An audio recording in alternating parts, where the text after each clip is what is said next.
Again, a big thank you and a welcome to you all. Thank you for taking the time and trouble to join us. I know you're very busy people, and we've been delighted with the response. So we know that today we're running 2 sessions, one this morning and one this evening, and we know that there will be representatives of all 10 district and borough councils and Hertfordshire County Council and several parish and town councils that will be attending these sessions. If you are a newly elected member, congratulations on your recent election.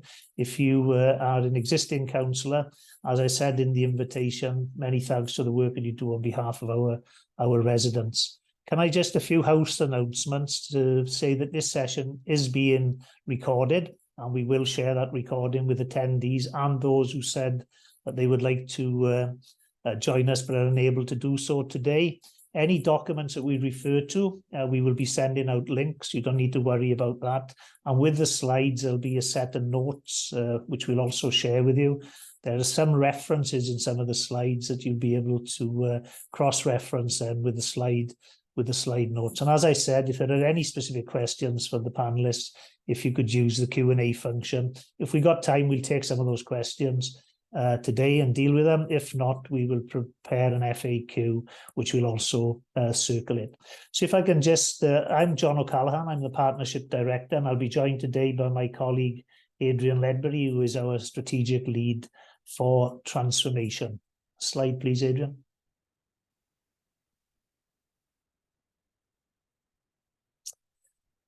So the purpose of the session today is to give a bit of background into the Heart Sports and Physical Activity Partnership. And we're very keen to stress the importance of the physical activity angle. Of course, all sport is physical activity, but not all physical activity is sport. So gardening and washing the car, which will have some sort of marginal gains for people, are not necessarily sport. But we are the Heart Sports and Physical Activity Partnership. So I want to give you a bit of background to the work, where we've come from and the work, and how we interrelate with the work and our local authorities across the county. A little bit about what we're trying to achieve. So why are we here? What are we trying to do?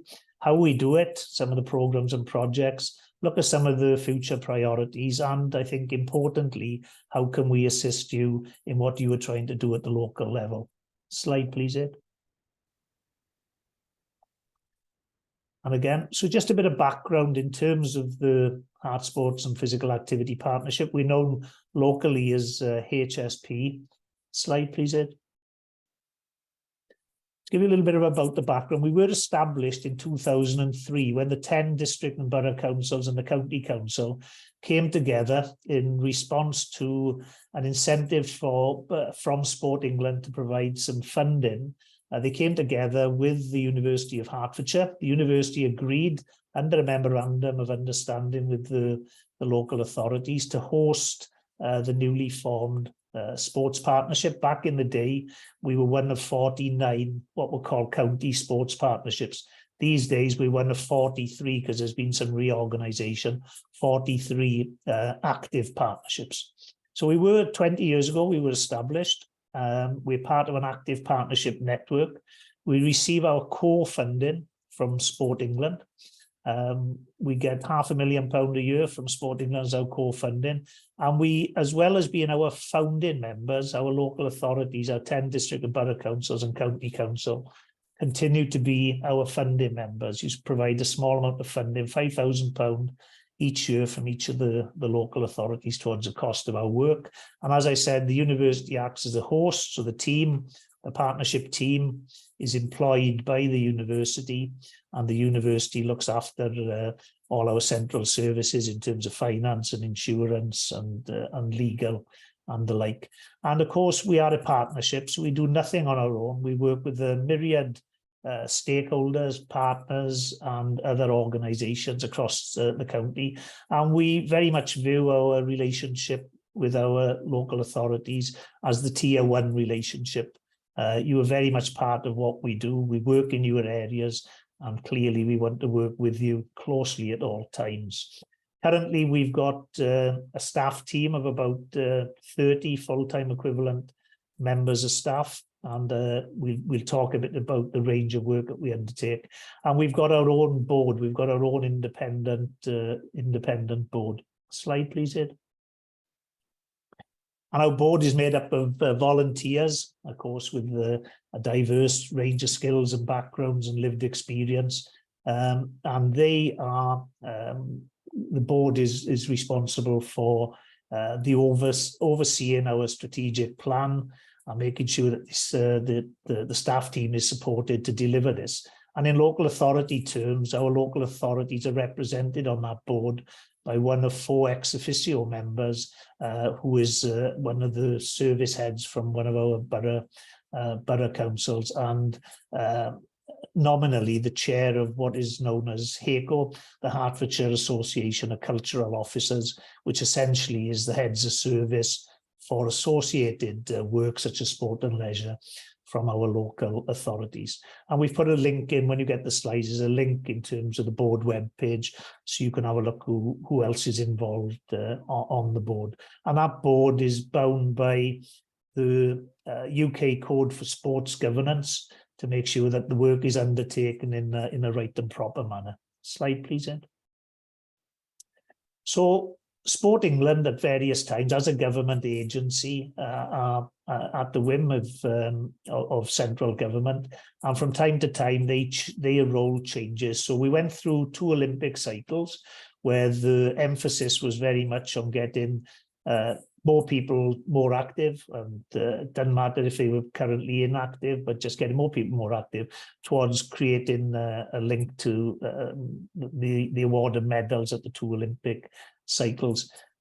Most recently, about 2 years ago, the Sport England announced a 10-year strategy called Uniting the Movement, and they decided that active partnerships, as well as national governing bodies of sport and a range of other partners, in total about 117 partners across the country, would be defined as system partners and would receive funding to undertake the range of responsibilities that you see on your screen there. So in terms of building capacity and capability in our communities and organisations through a workforce consisting of volunteers and paid employees, very much getting a granular understanding of the areas that we work in and the needs of those communities, looking to see where we can build relationships and connections, and in some cases how we can influence, agitate and change systems, how we can make sure that resources are targeted to where there are areas of greatest need, and to continue our role, which has been a constant since 2003,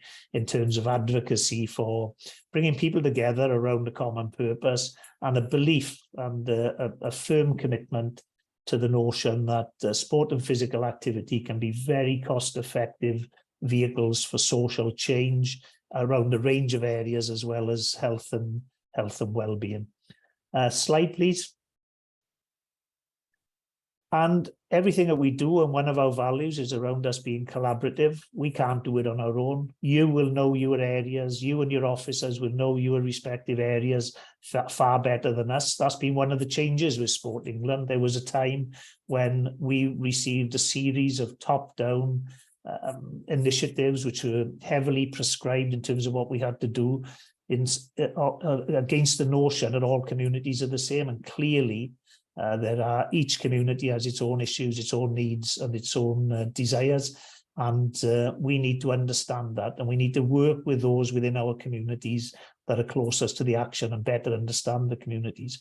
And a good example of that is Sport England's current strategy is really about how we can use sport and physical activity to address disadvantage and inequality, to get those who have traditionally been furthest away from the action, to get those involved. Now, Sport England have no idea about no intimate relationship with our local communities, our local authorities and our parish and town councils. They have that relationship. And of course, when we are trying to reach people who are previously or currently inactive, they are not in our world at the moment. They're not in our sports centres and leisure centres, and they're not exercising in our parks and using our swimming pools and coming to our fitness sessions. They're not the gym members. So we need to find organisations that have that relationship with those potential partners, and we've increasingly are understanding that's best done through the likes of the local CVS, the Councils for Voluntary Service,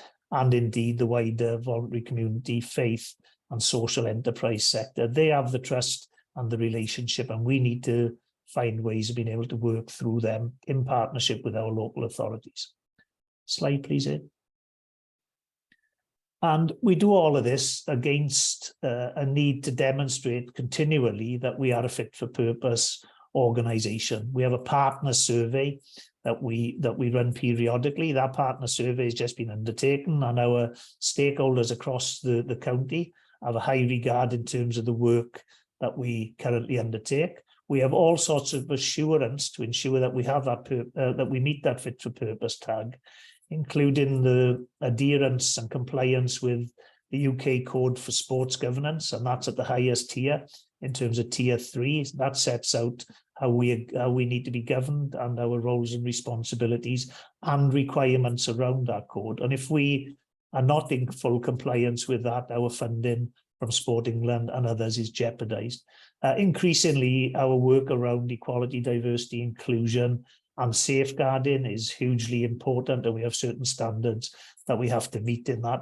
And of course, we can't achieve any of this without a satisfied, happy, productive staff team. And so we invest heavily in the development of our staff, development and training of our staff. And I'd have to say that that is in some ways facilitated through the extensive offer that we're able to access via our host organisation, the University of Hertfordshire. And we are, and Adrian will speak a bit more about this later, we are environmentally responsible as an organisation, and we take that remit very, very seriously indeed.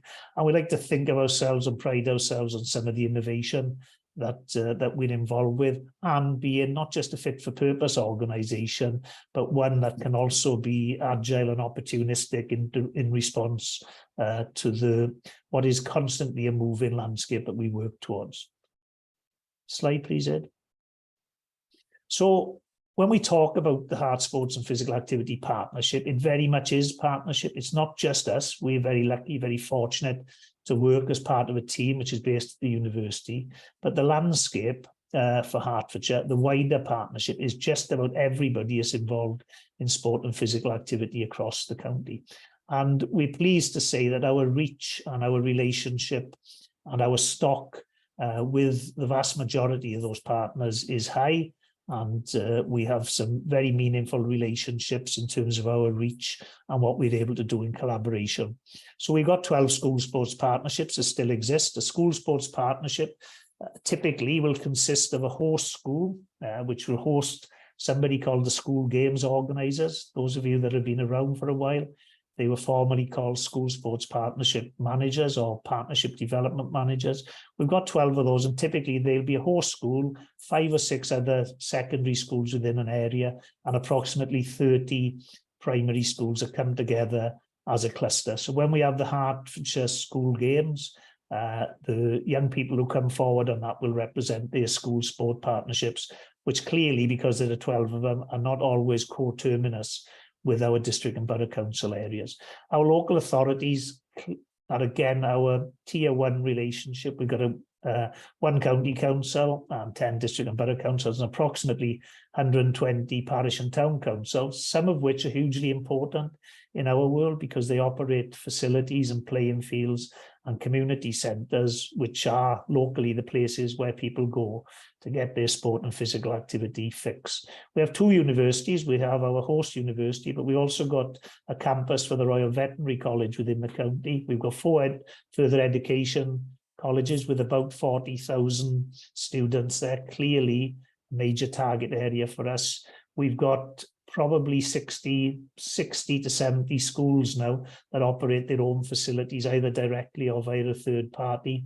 We've got a very vibrant community and voluntary sector, and we've got good links to that. Community sport, which is a key part of our work, and many of our physical activity programs are wholly dependent on the efforts of volunteers who do so much to make sport and physical activity possible within the county and enrich some of our areas in making sure that they are better and safer places to live and work. We're privileged in many ways. We've got professional sports clubs like Watford and Stevenage, and the Saracens Mavericks and netball team. So and the Saracens rugby club as well, in terms of which we've got a very close relationship with the foundation. We work with 46 national governing bodies, the usual suspects in terms of football, rugby, cricket, netball, but we've also got increasingly, when we try to get inactive people active, we are keen to work with the pickleball and the ultimate frisbees of this world to make sure that we can improve and widen the offer that's available locally.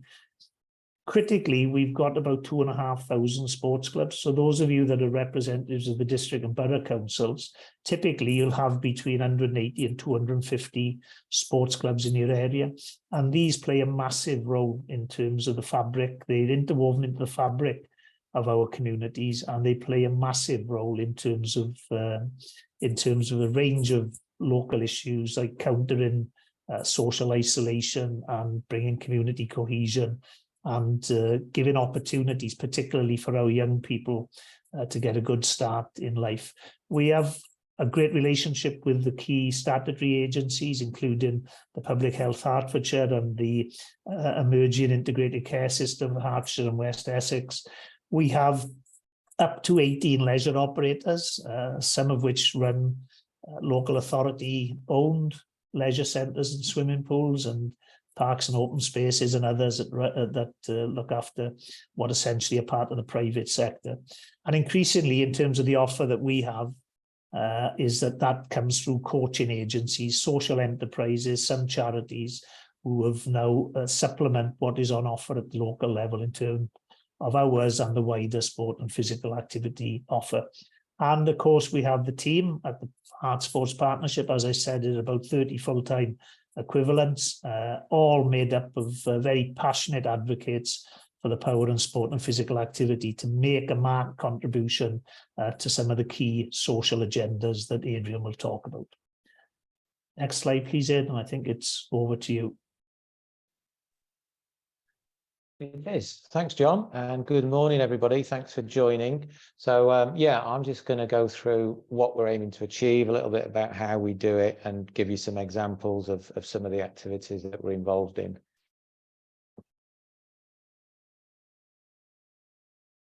So, I think it's just worth setting out exactly what we're aiming to do. You can see here, it's about working collaboratively to improve the lives of people of Hertfordshire using the power of sport and physical activity to tackle inequality and disadvantage. So I think that's what John's referred to already. And through that, the long-term outcomes are we increase activity, reduce inactivity, we reduce this inequality gap that exists between the most and the least active. And from all that, we're transforming lives through sport and physical activity. And we'll give you a couple of examples of how that happens. So hopefully that's quite clear. That comes from our strategy. So we've got a long strategy and we've got a summary strategy. This is our strategy on a page, if you like, which just takes you through our mission. I'll mention that we divide ourselves into our strategic objectives. That's how we organize ourselves. I've mentioned the long-term outcomes, and then importantly, it's about getting more people active more often and more people. So that's our long-term vision. And then above and below that, you can see the values, and John's referred to those already, especially around being inclusive and collaborative and sustainable. So they're important and they drive a lot of work that we do. And also at the bottom, these enablers of change. So these are the golden threads that run throughout the strategy and make sure that we deliver to a high quality. So again, I'll refer back to a few of these things as we go along. And we'll share this strategy with you as well. So as we said, obviously sport in its own right is fun and a good thing to do, but over and above that, it contributes to wider social outcomes, which are listed here. So hopefully when you look at these, you can see these link into some of your corporate objectives. So that's the idea, that we can use sport and physical activity to contribute to our partner's objectives, including the things that you do. I'm just going to run through a few stats now, just to kind of back it up, if you like, in terms of making this the case for sport and physical activity. Hopefully you're familiar with some of this stuff, but this just gives you the facts. So the first one, in terms of generating savings for healthcare and social care, and you can see the amounts there. And then when you break it down, living an active life reduces your risk. And there's a whole list here. I've just picked out a few, but diabetes up to 50%, coronary heart disease 30%, depression 30%, and cancer up to 25%. They're all reductions if people lead a more healthy lifestyle. The two references there, 3, when you get the PowerPoint, you'll see that comes from a reliable source. I think it's Sport England in this case. So this one relates to young people and educational attainment. Children who are more active perform significantly better in writing and maths than children who are less active. There are other stats around this, just in terms of concentration, in terms of confidence, and those kind of things. So really important that we embed an active lifestyle from a young age.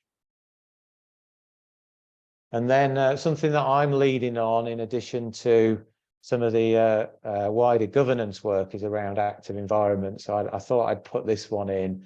If we can get people moving more around active transport, it can be a cost-effective way to reduce transport emissions.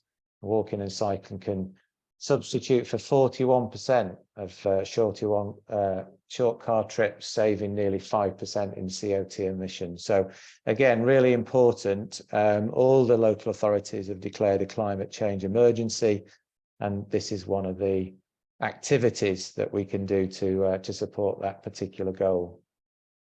And yeah, if we can get more employees doing more activity, it can deliver up to 6.6 billion in direct productivity gains for businesses. So this is around reducing absenteeism and increasing productivity when people are at work, because they're fit and healthy, both physically and mentally.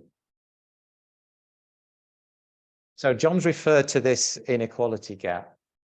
So I think it's important that we just highlight what this means. There's a lot of graphs on here, but it's essentially saying the differences between those who are more active and those who are least active. And it replicates a lot of the inequalities that exist in society anyway. So you can see those for yourselves. That probably just draw your attention to the middle bottom one, around those people with a limiting illness, and they're twice as likely to be inactive than people without a limiting illness. So people with a limiting illness or disability, 40% of people in Hertfordshire are inactive, which is 2 times more than people with limiting illness.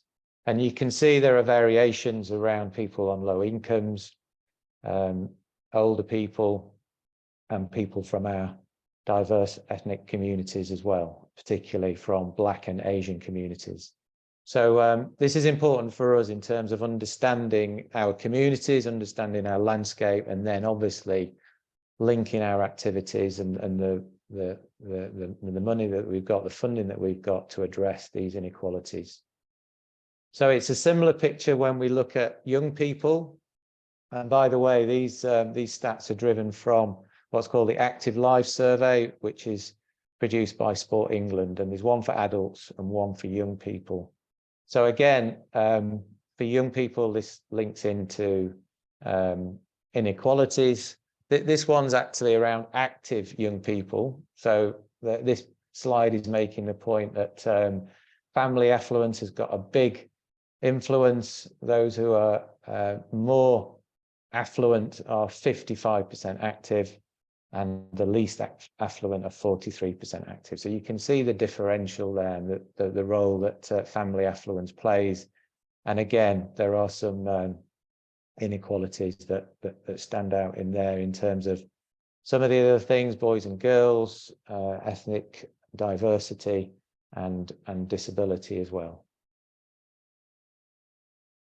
And then just a final slide in terms of some of our insight work. So this is drawn out of the census and the difference between 2011 and 2021. And you'll be familiar with this already, but the fact that the population of Hertfordshire is growing, is aging, and becoming more diverse. So we just need to acknowledge that and understand it, and then relate our policies and our actions and our funding accordingly. So just in terms of growing and aging, so it kind of provides quite a stark reality that between 2011 and 2021, we grew by 53,800 people of the age of 55, which equates to the size of a town of the size of Welwyn Garden City. So it just kind of brings it home, and the fact that in 10 years' time, probably we'll have the same again. So that has a massive implication in terms of our sport and physical activity policies and activities, but obviously in terms of you guys, in terms of infrastructure and the services that you provide. So I thought that was quite interesting. And this, I just flipped to this slide actually. This relates to one of our values around being insight-led. So really understanding our communities, their preferences, their behaviours, their motivations, so that we can adapt our activities accordingly. And in respect of that, we're bringing all our insight together. We're calling it the Hertfordshire Physical Activity Story Map. When you get the PowerPoint presentation, there'll be a link on there, and you can see how it's structured in terms of that overview, physical activity across Hertfordshire. We've got one tile there around children and young people, and then we'll gradually add other tiles as we go along. So it's a bit of a soft launch at the moment, so you're seeing it for the first time, and then we'll add to it as we get feedback from our partners. So well worth going in there in terms of a bit of a one-stop shop around insight, and it's really well set out in terms of both the narrative and the charts and the maps and those kind of things. So that's a tool that's available to our partners in terms of insight. So I'm just going to go back, and a picture paints a 1,000 words, as they say, and just give you one example of one of the things that we do, one of the projects that we do. And we're going to just show a short video, which is in fact from one of our health related projects that we do in partnership with Mind UK.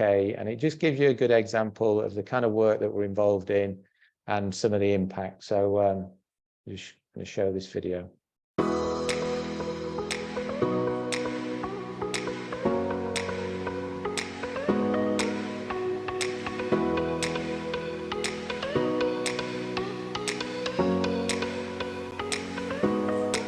Usually we just sit and play games, but that was a bit different today, and I feel a little bit energetic.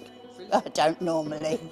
Well, we've had a brilliant physical morning, trying to bat a ball, which we probably haven't done for a very long time, but it was good fun, and we tried to break the windows, but we didn't manage it.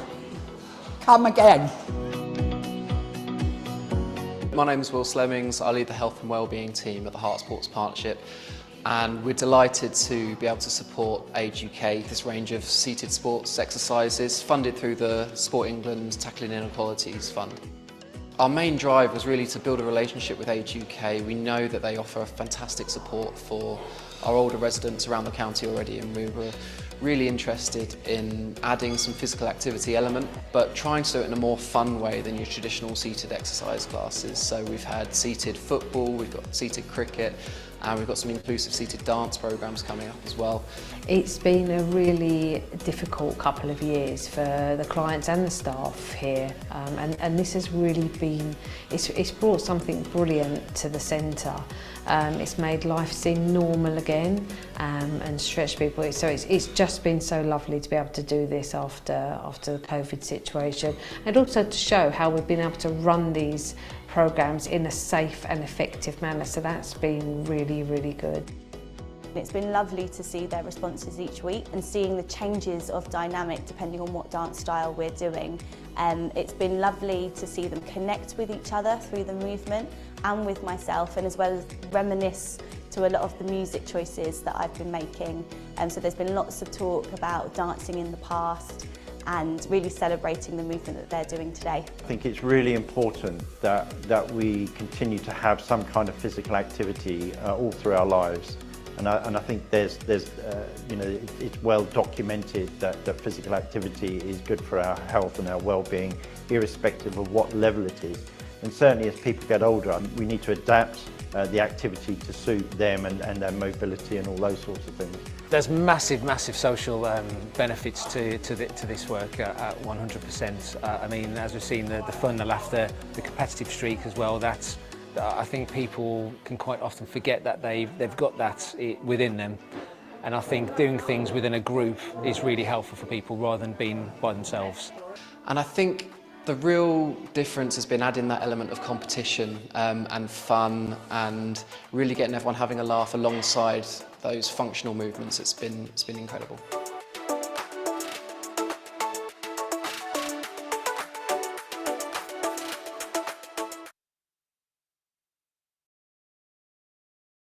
Okay, I hope you enjoyed that. And yeah, the idea was just to give you a feel of one of the activities that we do.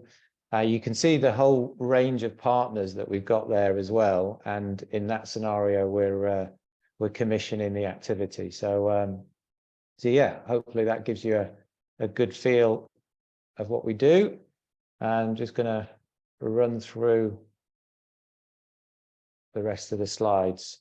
So yeah, this slide was just to point out that we're trying to connect in with your priorities. So I've listed a few national policies and initiatives, and we're linking in at a national level, a regional level, and a local level. So the things that we do are trying to be coordinated in that way.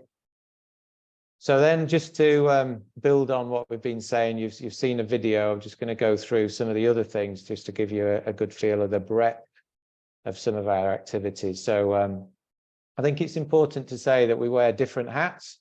Sometimes we're a deliverer, so you might be familiar with the county school games. But mainly, I think when there's funding involved, we commission others. So you can see there some examples of where we're commissioning activities, opening school facilities, Heart's Big Hit, which is a boxing program, Multiply, which is where we're trying to link in sport and physical activity to increase numeracy levels. So so that gives you a feel for that. John mentioned before about this advocacy role. So we're trying to influence policy and practice, linking into some of the systems that exist around health, active environments, crime, prevention, and the skills agenda. So that's more strategic work. We're also supporting others, all those partners that John mentioned within the Hertfordshire landscape. So that's through the activities, the opportunities available, the insight that I mentioned, marketing campaigns, and funding. I'll refer to that in a minute. Also just bringing people together around common themes. So we've got this learn and share kind of mini brand where we're bringing people together to learn from each other. We bring various partners together around forum meetings. So we bring local authorities together, we bring the leisure centres together, we bring people together around equality and diversity, and we work with mental health, with mind, and at a very local level, we've got our active local programme, which I'll explain in a minute. And importantly is developing the workforce as well. So again, I'll come back to that, but all of these things are done by somebody, a volunteer, an instructor, a coach, and so it's important that we invest into the workforce as well. Again, I just wanted to make the point that our role has changed a little bit over the last probably 3 or 4 years as well. Probably we were more involved in some of the direct delivery and some of the more specific sport work, and now it's changing a little bit. So we're very much focused around inactivity and underrepresented groups. We're working more in terms of using sport and physical activity to transform lives and contribute to those wider social outcomes. that strategic influencing that I've just mentioned, so that the things that we do are not short term, they're hardwired and embedded into the policy of our partners that we work with, so we get that long-term effect. And we're increasingly working more at a place-based level, really targeting our resources to where they're needed the most. So that's just to highlight some of the changes that that we've implemented over the last 3 or 4 years. Just in terms of the funding, as I said, one of our roles is that strategic function around finding the funds that are out there and attracting it, going for bids and grants and such like, and bringing it in. And that's not to go into our coffers, that's to be redistributed across Hertfordshire where it's needed the most. So just some examples of some of the monies that we've brought in, connected to various projects, connected to our strategic objectives. When you add it all together, there's about 4.2 million that we've attracted over the last 2 years, which is reinvested into sport and physical activity in Hertfordshire. So we're really, really proud of that. One of the reasons we're proud of it is because we know that every £1 spent, there's a £4 return, and that is return across health and well-being, stronger communities, and the economy. And that's taken from Sport England's Measuring the Social Economic Impact of Sport 2020. So there's some good research that backs that up. So the more that we can attract both ourselves and with our partners, we know that it's going to have a wider social impact as well. So there's a lot on here. I don't want you to read every single line, but it was just to demonstrate that the way that we organize ourselves through our strategy is to achieve these high-level strategic objectives. So we've got community sport and physical activity, COVID recovery, health and well-being, sport for social change, stronger communities, and active environments. And then within that, we've got a number of projects that are used to deliver that particular goal. So you can see there's a real breadth and depth of different projects that are going on. We're a really busy, really hard-working team. So just in a few minutes now, I'm just going to highlight 1 or 2 things just to give you a feel for some of our specific projects.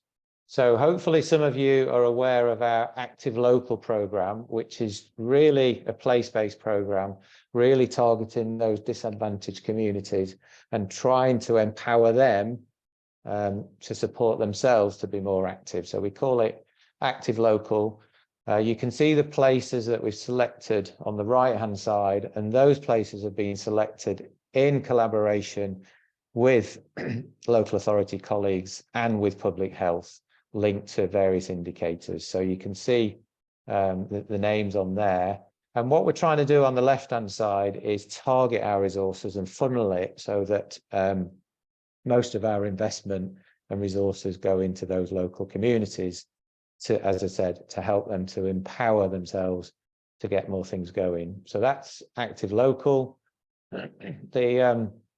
The video that I showed you was very much health related. So there's a real strand there, which is led by our colleague Will Slemming, and that links into strength and balance classes, which happen throughout Hertfordshire. So some really interesting COVID recovery work, where we're trying to make the link for those people who've got long COVID and physical activity. That's a really interesting pilot project. We've got an activity finder. We've got a very specific program around older people called Live Longer Better. You can see what we're doing there. We're trying to bring more funding in to support our partners, and you can see that 134,000, which is great, has been reinvested with local partners. And as I said, we're trying to influence the system. So yeah, I'm just mentioning the activity finder, the one-stop shop for all the activities that are happening in Hertfordshire. There are over 6,000 opportunities on there at the moment, and we're growing it all the time. And it's one of our big priorities this year to grow the number of activities, but also do that marketing so that more people know about it and see it as a good place, it's a good platform to find out what's going on. So this is one of the areas that you can help us in terms of making sure it's visible locally. So this is a big area for us in terms of providing holiday activities. So this is commissioned through Herts County Council, through government money, through the DfE. So you can see last year, 2022-23, we delivered 407 camps, 46,000 young people, and most of those were on free school meals. We commissioned 170 odd accredited providers, and we had good activity. We had good attendances from our ethnically diverse communities and from SEND and disabled children, and overall participation satisfaction rates really good, really positive. So we'd like to think we're on the right track, and we had a very specific camp for Afghan arrivals as well. So a really important piece of work for us. As I said before, I lead on active environments. So this is kind of the problem, if you like, in terms of neighborhoods that lead to very sedentary lifestyles, as opposed to building in activity. So what we're trying to do is make the case to planners and developers and people in transport, provide that additional support and capacity so that we can actually hardwire in an active lifestyle. So we're getting more of this kind of thing, connected neighborhoods, connected communities, more interesting streets, and places for people to play and be active. So that's an area that I'm leading on, working with transport people, planners, and the like. And again, connections there would be really appreciated. I mentioned before, we can't do any of this without a really fit for purpose workforce. So some of our work is connected with that. We've just launched a sector skills strategy. We're investing in CPD for coaches and volunteers. A lot of the work that we do with the holiday programs, we're already training our providers. We're working within the university to support them through the ambassador program, and Will and his team are working with health practitioners to support them. So quite a wide breadth of work we're doing around workforce development. This is taken from our impact report, which we'll send around, and it was just to give you a bit of a quick snapshot, a bit of an overview. So I think we've covered a lot of these things already, but this is our impact on a page, if you like. So that gives you a feel for some of our achievements last year, which were all done in collaboration with our partners. So I'm just going to fly through our future priorities, which again are set out in our impact report. These we've got quite a big work program, but these are just some of the very high level priorities. So people will be familiar that we've got the canoe slalom World Championships coming up in September at Waltham Cross. So we want to use that as a bit of a platform to get more people active, especially on the water. So that's a big one. I mentioned about this long COVID project. That's a really big one for us to see if we can create that link between long COVID and activity rehabilitation. Moving more, I've already mentioned the activity finder. We want to spend more time on that. Really looking at this skills strategy and trying to make sure that we've got a fit for purpose workforce. John mentioned we've got 40,000 students at FE, and just making sure that they've got the skills and the confidence to link into the sport and physical activity sector. We're looking at a project with the PCC linked to sport and reducing serious crime. So that will be interesting. We're just applying for funds at the moment on that. Active Local is a big part of our approach, and we'll continue to strengthen our work around those local places.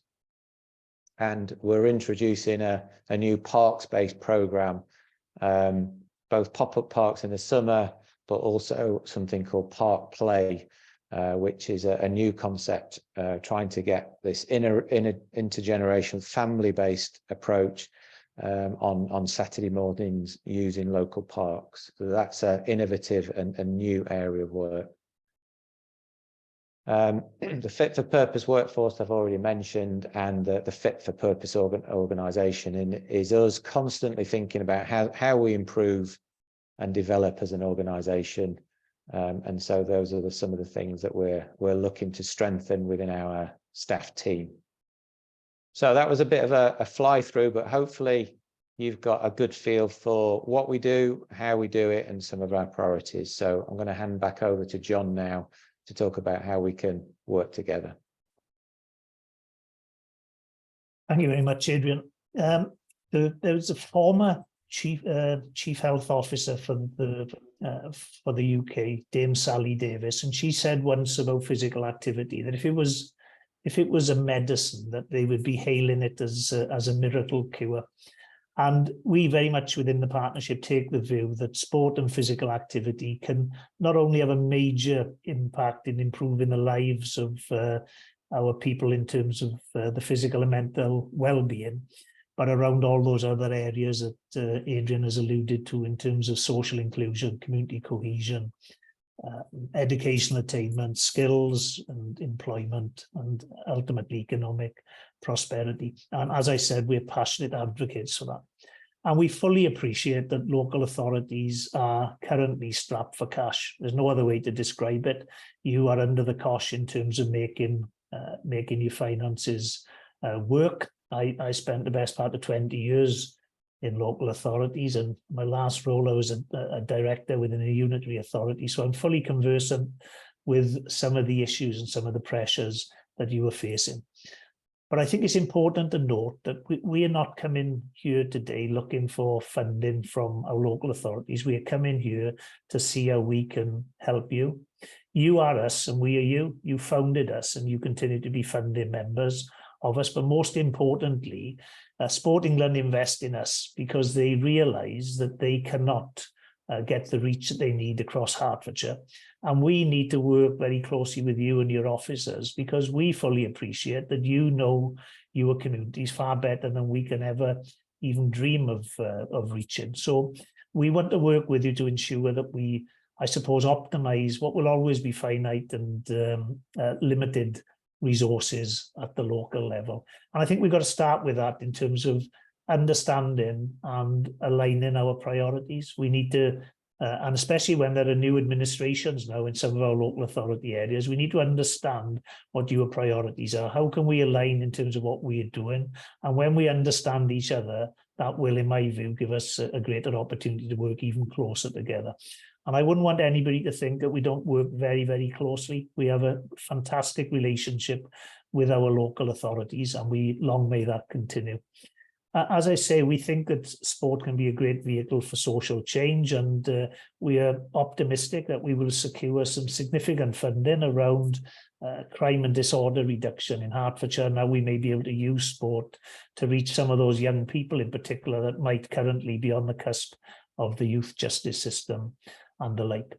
We want you and your officers to be involved in the co-design of programmes and projects that work for your community, because it's your lived experience, your understanding, your insight into your local areas, which will ensure that if we can embed that from the outset, that these programmes and projects that we're involved with have a greater chance of success. Adrian mentioned about partnering with the planners and the transport officials to make sure that we can influence policy, and similarly around developer contributions with over 100,000 houses coming to Hertfordshire over the next 15 years. That's going to bring with it more people, but it's going to bring even more demands on the existing infrastructure. How can we work with you to ensure that we have well-researched and meaningful indoor and outdoor facility strategies that can respond to the needs of those communities in terms of the sport and physical activity offer? I think increasingly we've got to look to strengthening links in terms of health and well-being. I see a question posed by Simon there about motivation, and we fully recognise that, you know, motivation will be a key factor in getting some of our inactive communities to become more active. But 40 years ago, when I started my career in the South Wales valleys, I was knocking the GP surgeries and saying, please send people to my leisure centre, I can improve their lives. nobody ever came because we had little or no evidence and very limited insight. 40 years later, we've got all the evidence anybody ever needs, but we still haven't got sport and physical activity in particular given its due recognition as a preventative health measure. So how can we influence our policymakers? How can we work with you and others to ensure that we get more upstream interventions in terms of using sport and physical activity in a better way? Adrian has said it, we need a stronger, better, more diverse workforce. If we do inspire those people from our communities that are not involved in sport and physical activity, we've got to put people in front of them that look and act and behave like them. And we've got some work to do on that. And I think, again, you can help us in terms of informing that process from the local level. And our parks and open spaces are fantastic assets. Hertfordshire has some of the best parks and open spaces in the country. They came to their own, and I know there were problems in terms of litter and some abuse, but during the pandemic, people started to appreciate how wonderful some of these areas are. Can we work with you in terms of, and work with your officers in trying to bring some programs that can make better use a more frequent use possibly of some of those areas? So we got some initiatives currently lined up in terms of a park play project, which replicates the success of Park Run at the local level, and another program which is linked to pop-up holiday activity and food programs within our various parks and open spaces. And we want to ensure that we work very closely with you and your officers in delivering those.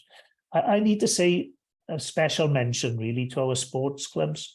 Hertfordshire has an extremely vibrant community sports, excuse me, infrastructure. As I said, we've probably got about 2,500 clubs of all shapes and sizes, many of whom have been around for quite some time.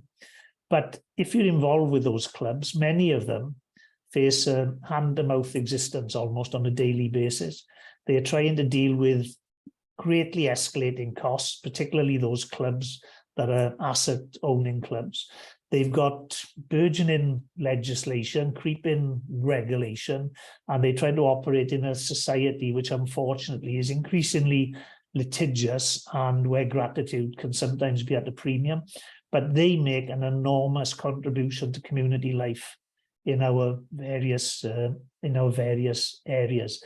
But they are facing almost a perfect storm. Their costs are going through the roof. And traditionally, their membership base is becoming unaffordable for some of our young people to take up club membership because of the costs. So I would urge you, when you're looking at how we may be able to help your local club infrastructure, work with us. We are doing some of the stuff. We bring together our clubs on local community club forums, and we try to get some of our funding in, put some of our funding in their direction. But when you are looking at your community grants, and I realise you're all under pressure, but can we think about clubs? Those of you with locality budgets, can you look favourably when you get requests from our clubs? Can you do a bit more in terms of the business rates and the relief? And I know there's a mandatory relief for some of our casks and our charities, but there may be a discretionary element, obviously with cost implications, that you might be able to consider.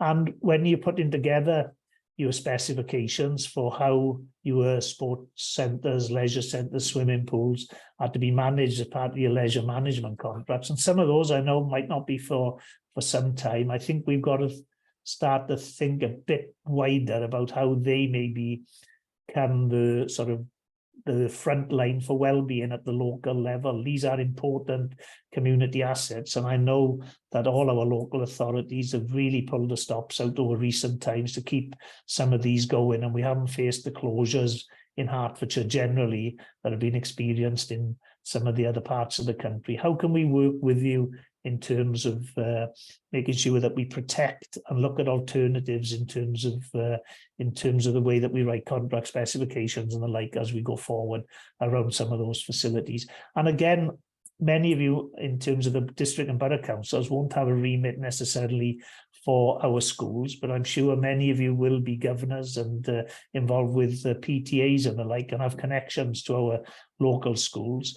And we've got to ensure that we optimise, well, we maximise the use of school facilities for the wider sport and physical activity programmes. And these are just some of the areas we think that we can assist you with. We already bring something to the party in terms of, we have an opportunities fund of about £20,000, and we use £2,000 in each of our local authority areas, particularly our active local areas, to identify young people who may not be able to transition from school to community sport because they can't afford to join the local club. And we are able to overcome that in terms of working with the clubs and providing some funding. We are very good, and we've got a proud track record on levering in external funds. And to be more effective in our process, we need a more detailed understanding of what you at the local level require. So I think there's plenty of food for thought and plenty more opportunities for strengthening this collaboration. Slide, please, Ed. We've all sorts of key documents we mentioned today. We'll send you the links to that, and particularly in terms of our governance, how we structured, who's involved, and what are the requirements in terms of assurance that we have to meet before we get our funding, and we'll make sure we share those with you. Slide it.